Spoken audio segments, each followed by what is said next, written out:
Ladies and gentlemen, welcome back to another video. Today we're going over running backs that should win you your fantasy football playoffs. I know it's a bit early, but we got to prepare for the future here. Fantasy playoffs is, believe it or not, the season is flying by. Fantasy playoffs are going to come quicker than you might think, and you might want to trade for some of these guys before your trade deadline approaches. That's why we're making this video today. We're going to go over some players that I think have amazing playoff schedules, some really intriguing options, and then last but not least, some brutal fantasy football playoff schedules for some of these players. Now, in this video, we're going to cover the schedules from weeks 15 to 17, but if that's not your playoff format, I do apologize. That's the normal playoff default format, those 3 weeks. So that's what we're going to be covering today.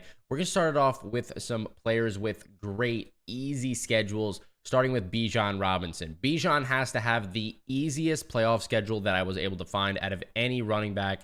But before we talk about that, let's talk about what he's doing currently.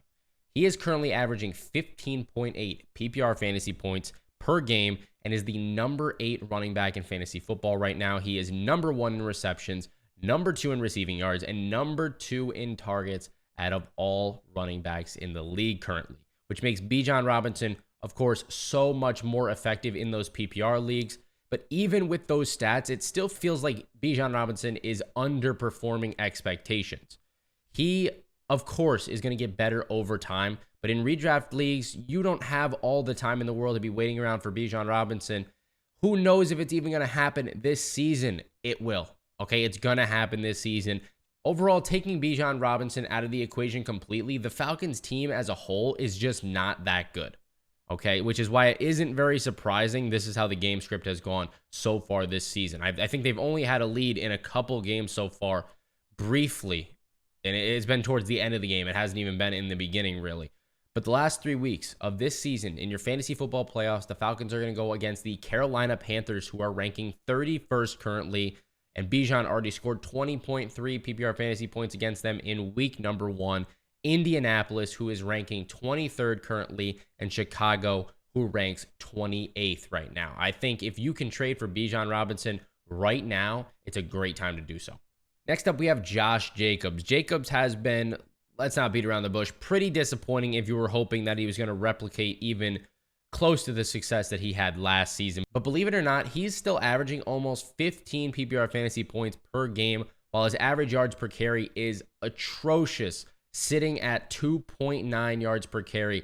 He's another guy that gets a ton of receiving work every single week, so that even if he struggles on the ground running the ball, it doesn't matter. It really doesn't. You know he's always going to be a vocal point in this offense as well. That's why I really like Jacobs heading forward. Whereas you have seen Davante Adams has been struggling to get enough looks this season. He is very upset with his role, while Jacobs is always involved enough in this offense to at least have the opportunity to succeed, unlike Davante Adams so far. Also, quickly, shout out Jacoby Myers. He is absolutely a monster so far this year, doing way better than anybody would have expected for the number 2 in Las Vegas. Just had to throw that in there. But for Josh Jacobs, his playoff schedule consists of the Chargers, who are ranking 26th currently, the Kansas City Chiefs, who are ranking 5th. That's going to be a tough matchup, but like I said, I think he can get by it with his pass-catching potential. And then finally, the Indianapolis Colts, who are ranking 23rd.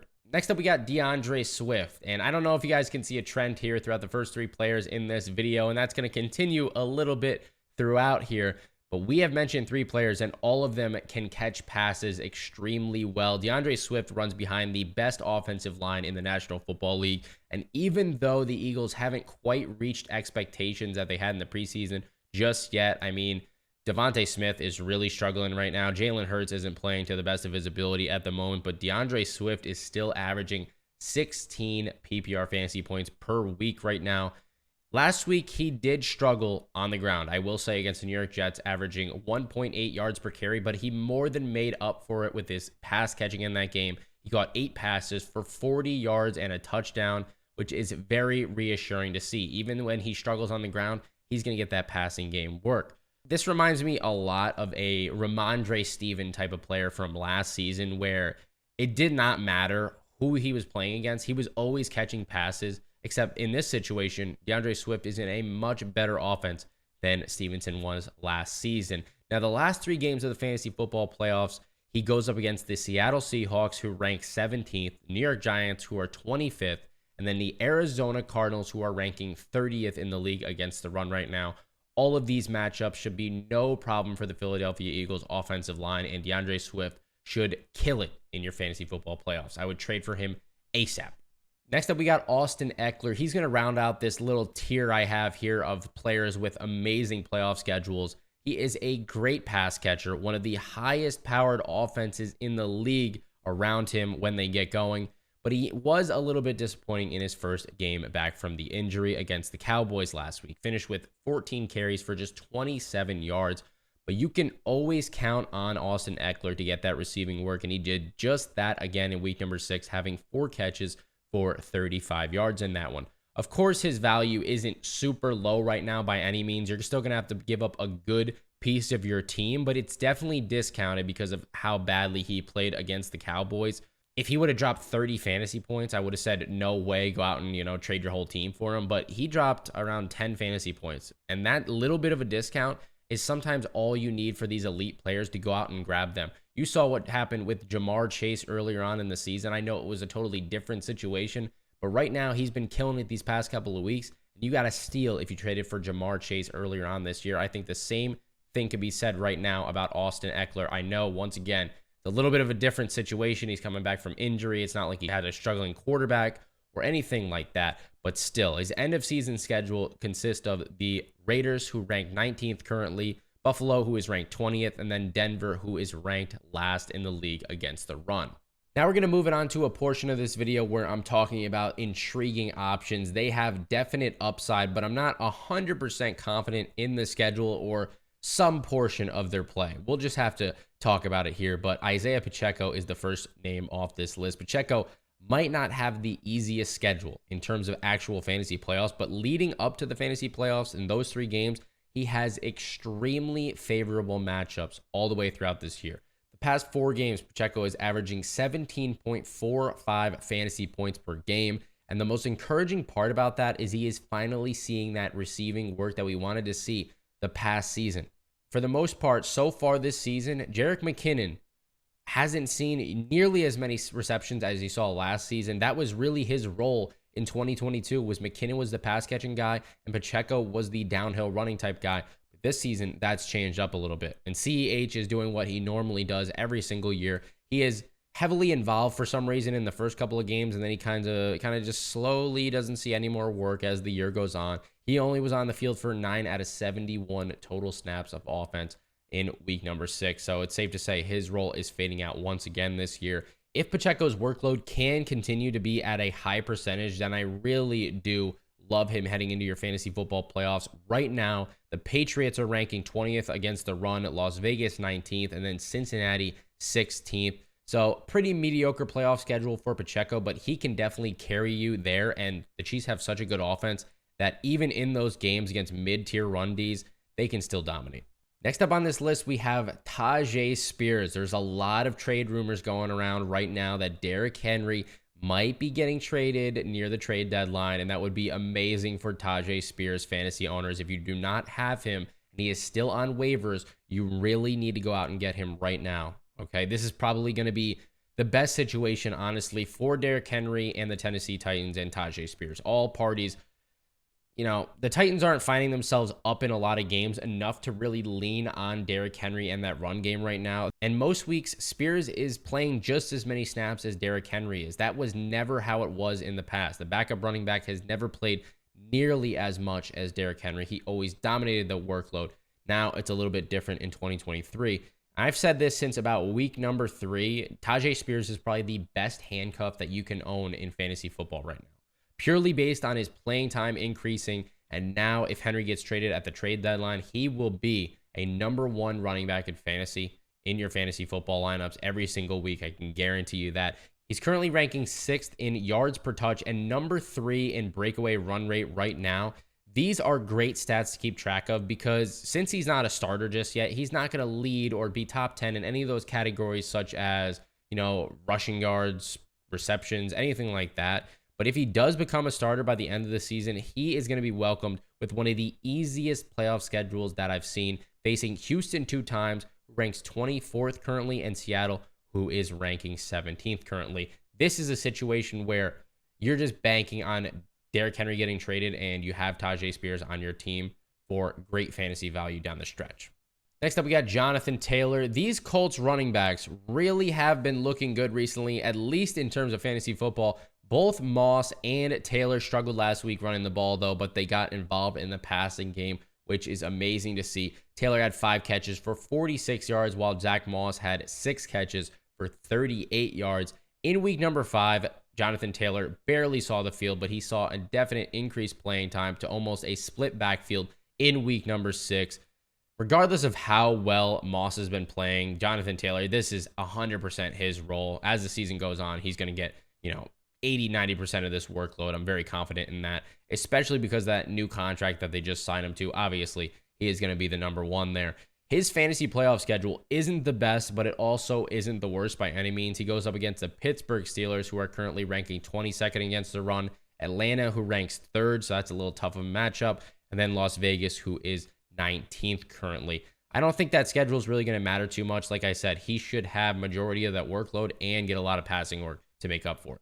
Next up, we got Alvin Kamara. This past Thursday night against the Jacksonville Jaguars, he ended the game with 12 catches for 91 receiving yards. And this is the second time that he's had over 10 catches in just 4 games that he's played. Everybody thought that the volume in week 4, his first week back from that suspension, was just because of Derek Carr's shoulder injury. That's the reason he was checking it down to him so much, and I don't even know if that's the case anymore. Last season, we saw the exact same thing happen with Josh Jacobs in Las Vegas. Derek Carr loves to throw check down passes, clearly. Kamara, I will say, he clearly isn't as explosive as he used to be in the past, but that does not matter because he gets an undeniable amount of volume on a gamely basis, more than makes up for that. And his fantasy playoff schedule includes the New York Giants, who rank 25th, Rams, who are 8th, and then the Bucks, who are 11th. Not an amazing schedule by any means, but like we just talked about, the volume is crazy for Kamara right now, and he has to be in your lineups during the fantasy football playoffs. Next up is Rhamondre Stevenson. This one's a little bit out there, let's say. Stevenson has been disappointing so far this year, I will say, but the main blame really is on the offensive line and the Patriots team as a whole, not so much Rhamondre's fault. We have seen glimpses of Stevenson being his 2022 self in week number 1 against the Eagles. He had 6 catches, and this past week against the Las Vegas Raiders, he had 5 catches. But there really hasn't been enough consistency for me to feel comfortable playing Stevenson just yet or trusting an offense that barely gets into the red zone. That being said, I do want to keep a close eye on his receiving work heading into those fantasy football playoffs. If it can continue up to that point, then I would have no problem starting him. But if the production is all over the place, then I certainly wouldn't want to trust him in my lineup with the season on the line. He's going to go against the Kansas City Chiefs, who rank 5th right now, the Denver Broncos, who are 32nd, and the Buffalo Bills, who are 20th in the fantasy playoffs. Next up, we got Jerome Ford and Kareem Hunt. I'm putting both Jerome Ford and Kareem Hunt on this list because either one of them could take over this job by week number 15. We don't know who exactly that's going to be, or it's going to be a split backfield all the way up to that point and throughout your fantasy playoffs, in which I wouldn't feel confident playing either of these guys, but we're just putting them both on here in case one or the other takes over. After coming off a nice upset win against the 49ers last weekend, with PJ Walker leading the team, the Browns should have Deshaun Watson back within a reasonable amount of time, within the next couple of weeks here. But in his absence, Jerome Ford and Kareem Hunt have been playing very well. At the end of the season, they end up going against the Chicago Bears, who are ranking 28th, Houston Texans, who are ranking 24th, and the New York Jets, who are ranking 27th. Now, you might say this is a super easy schedule based on the teams that you just mentioned right there. Well, that's exactly my point. This situation where we don't know who's going to lead this backfield, that's why it's an intriguing option to me and not in the amazing schedule type tier. I don't know if that makes any sense. Hopefully that makes sense for you guys, but yeah. The guys in the other tier, I feel very, very confident about starting in the playoffs. Jerome Ford, Kareem Hunt, we'll have to see where it takes us. Last but not least, we're going to quickly run through some brutal fantasy football schedules. Starting it off with Saquon Barkley. This is in the fantasy playoffs, of course. This whole video is about that. New Orleans Saints, Philadelphia Eagles, and Los Angeles Rams in the playoffs.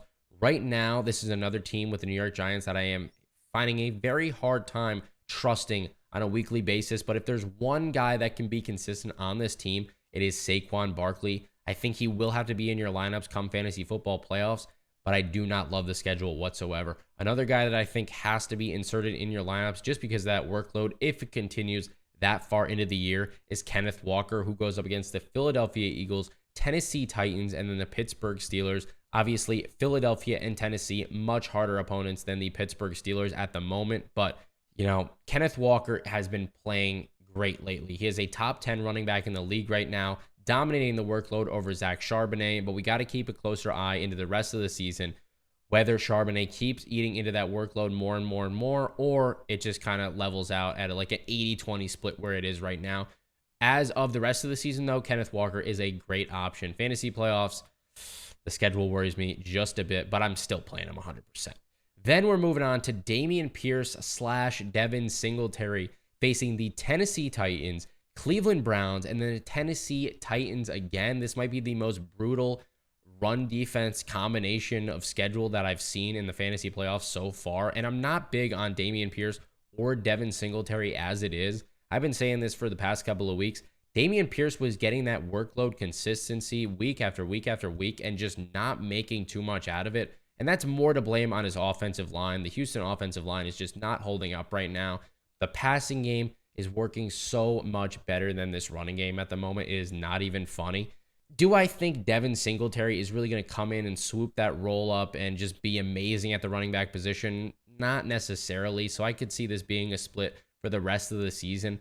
And I do not want anything to do with either of these guys heading into my fantasy playoffs. If you have them and they pop off and have a good week, I'd definitely be trading them away. Next is Khalil, Herbert, and Roschon Johnson, this Chicago Bears backfield. They go up against the Cleveland Browns, Arizona Cardinals, and Atlanta Falcons. At the moment, Khalil Herbert is on IR. Roschon Johnson has had a concussion for the past 2 weeks. I will say, I think there's a good chance when Roschon finally ends up playing again. I don't know if it's going to be enough of a sample size for them to start Roschon over Khalil Herbert, even if he plays well. But heading into the rest of the season, you saw the schedule. Cleveland is a brutal matchup. Arizona is a very favorable one.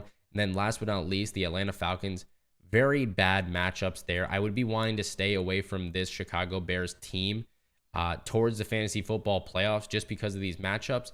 And also, we don't know what's going to happen with Justin Fields at the moment. I doubt he'll be out that long. I've seen some people claiming that he might be out the rest of the season due to that finger injury. I don't think that's the case whatsoever. And I think they will bounce back, have some good weeks here and there. But towards the end of the season, what are they really going to be playing for?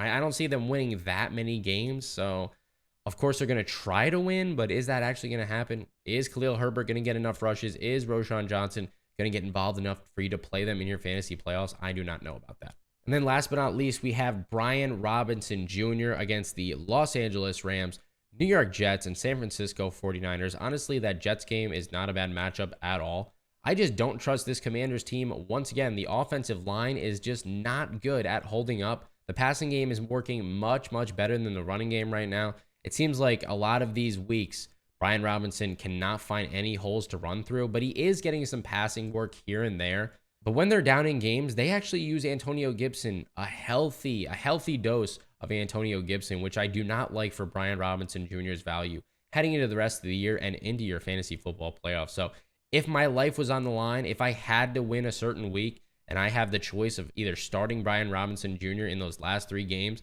even probably against the Jets, I'm a little bit hesitant about it. Anyways, guys, if you enjoyed this video, make sure to, as always, drop a thumbs up. Subscribe to the channel if you are new. Also, go check out the Twitter where we've been tweeting over there a ton, and we are going to post more in-depth, statistics over there. Any questions you guys have, by the way. Also, we are not going to be doing a start, sit, or wide receiver, running back rankings video this week. I've been totally caught up, and I do apologize. It'll be back in week number 8. So if you have any questions, leave them down below, start, sits, and then also over on Twitter, like I said. Anyways, guys, have a great rest of your day, and good luck in week 7. Peace.